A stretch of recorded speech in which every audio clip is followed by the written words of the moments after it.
Good evening, ito si Yuki. Ito guys, bago kami magsimula, nagchichikahan muna kami. Ito guys ha, walang filter yan.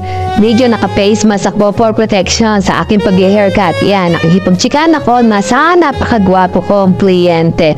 Naku guys, magugulat kayo sa itsura niya. Napakalaki ng katawan at Nako, ayun. Alam mo sasabi ko, delicious. Ito guys, kapag nanligo sa akin to, nako, isang kembot lang nito, sasabutin ko kaagad ng napakalaking yes. Ayun po ang aking sinasabi na si John Paul. Na, di ba guys, mukhang artistahin siya, napakalaki ng kanyang katawan. Di ko nasasabihin kung ano man yung trabaho kasi confidential, pero college graduate po siya mga guys. Tingnan nyo, napaka-delicious po niya. Di po ba? Joke lang po.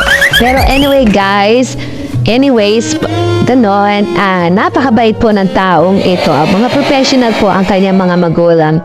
Ang kanyang mama o mother ay isang principal sa isang high school dito po sa Bataan. And nagwo-work po siya.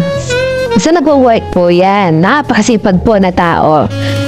Hindi ko alam kung taken na po siya ngayon. Pero guys no wonder talaga, napakagwapo po talaga nito. Diyos ko, napaka-delicious. Hindi ko, ano ba yan?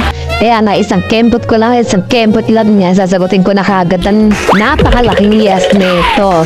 Oh, joke lang yun ha, huwag niya seryosohin. So guys, ang gagawin ko sa kanya ay mid-faded haircut kasi sa trabaho niya, kailangan niya po yun. Mag-enjoy po kayo sa aking mga video at mga camera na mga chika, ganyan, sa aking mga moting vlog na video na ito na haircut sa akin. So enjoy watching. Ito ulit si Yuki. Babush!